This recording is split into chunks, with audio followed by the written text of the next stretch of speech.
Welcome back to the Sports Source. This segment brought to you by Southeast Termite and Pest Control. Spring isn't far away, and that means mosquitoes aren't far away. Carpenter bees, for that matter. Termites, they may already be around. Do what I do. Give a call to Southeast Termite and Pest Control to line up the best pest control service, all their different treatments, anywhere in East Tennessee. They are fantastic, and I guarantee you, you're probably in their range. They go all over the area. SoutheastTermite.com is where you can learn more about this good family-owned, locally owned business, Southeast Termite and Pest Control. All right, we showed you last week how offense is meaning more and more in the tournament these days. You've heard experts and analysts say that to have a good offense and a good defense, you have to have both of those to win a title, or usually to reach the Final Four. You have to be top 40 offense, top 40 defense. Tennessee, top 5 in defense, top 60 or so in offense. UT would need to win 6 games total to grab the title, but they've already got 2 of those. So, Chuck, I ask you, we'll let it go around, but I'll ask you, can a team as dependent on its defense as Tennessee is win the whole tournament? Well, obviously you want to think they can, but I think the odds are very much against them. I mean, and if you go back and look at the past 10 years. We're just talking, you're not just Tennessee, you're talking about all defensive I'm talking teams. you're so relying on one phase of the game. Offensive, yeah. Right. That you see of the past 10 NCAA champions, a lot of them were single-digit in offense efficiency too. They were pretty good on defense, but they were also good. Better on offense. Better on offense. A lot of them. And I can see maybe foul trouble or something figured into that. I don't know all of the officials are going to let Tennessee play as physical as they did against Duke. Mm-hmm. All right, need everybody to kind of be quick here. What do you think, Ryan? I Is think it possible? I think they can, but it's all about matchups. This team has shown it's a matchup-oriented team. If they run into a team like Florida Atlantic that has that style that can give them trouble, that's the kind of thing that could knock them out. But if they get the right teams along the way, and I think a key is maybe don't run into an SEC team that you've already faced. I think the SEC schedule showed us familiarity with Tennessee makes them a little bit easier to face.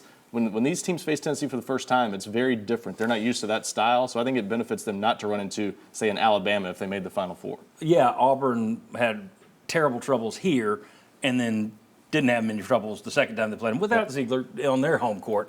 I think that's fair. Kentucky, of course, is still out there, and they beat you twice. I don't think you want them.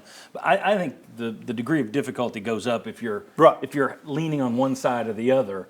I mean, in Tennessee's case, you just have to go into it knowing, well, we've got to hold the other guy to 40% shooting or under 6 straight nights. That's tough. Eventually, you run into a Marquette that's one of the top 5 offenses in the country, and it gets you. Bob, is it possible to win with just defense or just offense for that matter? Yeah, you can win with one. I would lean more to you can win with just offense, but I don't think Tennessee can win with just its defense because its offense at times can be so bad. It can't be just average offense. It can get bad. So that's the reason I think it's going to be a real struggle. Jimmy? Possible, yeah. Highly unlikely, though. And I think it was Jay Billis that said that the last 10 national champions, they finished top 40 in offense and defense. Yep. Yeah. So that's what you want. You want to be at least efficient in both. But I think it's highly unlikely And if here- you're defense-oriented that you're going to win. Here would be the other thing too. It's a guard-oriented tournament, right? You're down a point guard. Yeah. So you can play, you can rely on your defense, but that makes it even that much more hard to pull it off. You can make a case that yesterday, and we should have done this the first segment, yesterday was the perfect Tennessee game for this team and what it is, how it's constituted right now, how Rick Barnes has said, okay, these are our strengths, these are our weaknesses, I've got to muddy it up. Get muddy is what they're tweeting over there. That's the hashtag.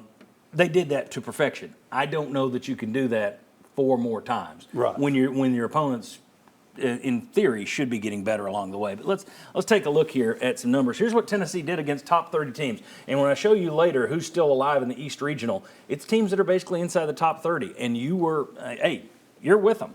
7-5 overall against Ken Pomeroy's top 30 teams. 3-0 on neutral courts. 4-1 at home, 0-4 on the road. Okay, that's basketball. But the 3-0 on neutral courts, I think, stands out. You got wins over number 3 Alabama, number 5 Texas, number 8 Kansas, number 18 Duke, number 19 Arkansas, number 21 Maryland, number 27 Auburn, who you also lost to. Points allowed, 59 to Alabama, 50 to Kansas, 52 to Duke, 57 to Arkansas, 53 to Maryland, 46 to Auburn in that first game. Average against those top teams, 61 points allowed. Now, that's pretty impressive. Yeah, That 'cause- is pretty, and that would give you the feeling, hang on a second, that would give you the feeling that you could match up with anybody. Given day, you can beat anybody. And then let's take a look at this. I went through the first 32 games of the tournament, all the first round games. The team that shot, it's a pretty simple game. The team that shot a higher percentage from the floor went 26-6.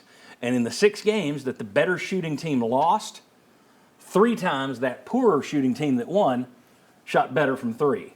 It's not hard to do the math. And teams that simply shot better from 3 were 23-8. There was one game where they had the same percentage. Right. So if you're Tennessee and you know that the team that shoots better usually wins, well, you flew in the face of that against Duke. You beat a team that shot better. Can you keep the next 4 opponents worse than you?